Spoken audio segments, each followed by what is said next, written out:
Good afternoon. I'm Betty Rosenblatt, and I am employed at Southwest Tennessee Community College. I began my employment with this college actually at Shelby State Community College back in 1976, a long time ago. Currently, I am serving as director of our Fayette County teaching sites. And before I took that on, I served as an instructor, started as an instructor, then went up the ladder to associate professor of biology. But way back in the beginning, when we were teaching at Shelby State, we realized there was a great need for our students in the laboratory. There just simply wasn't a lab manual that we could get that worked for our students.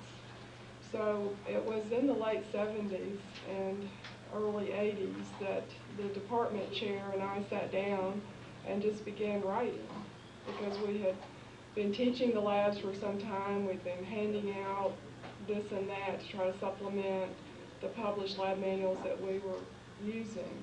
But still, it was just not working. It was a great expense to the college to keep Xeroxing all these things too.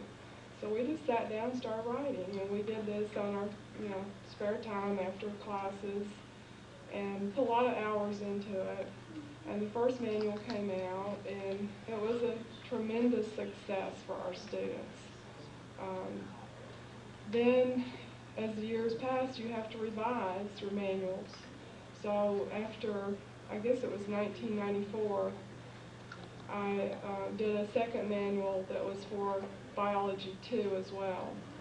So today I have two lab manuals. One is being used for General Biology 2 at the Union Avenue campus and Macon Cove campus, and that's the one that's got the color photograph on. The other one, the General Biology 1 manual, is being used at the Union Avenue campus only. And that's really all. I really don't feel much like an author. It's just, you just write what you need to do to help your students to have a better experience in the laboratory, and that's really all it's done. Have you had inquiries from other schools about your manual? Not really, because, we did it for, our students, and you customize it just for what you're doing, the course content and everything. The current publisher is actually, trying to push it at some other institutions. So I don't, most institutions do, either they take a lab manual that's published out there, that goes along with the textbook that they've chosen to use, or they may do their own. It's very easy today to do your own customized lab manual. But back in the 70s, it wasn't. It was a much greater undertaking when we first started than it is today. Because of the internet and the word process, it's a piece of cake today. But back in the 70s, it wasn't easy. We had to do the typing.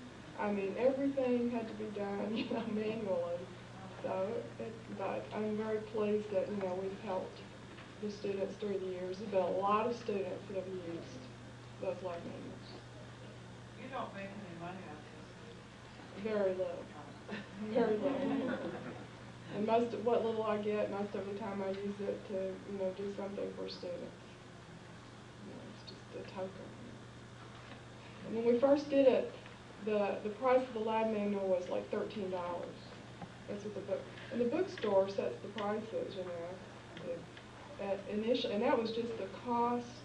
That was the almost bare minimum cost of actually printing it. Well, we kept it really down because at that time it was a great need to have a low price too. I'm not sure what they're selling it for now, but I know it's much less than the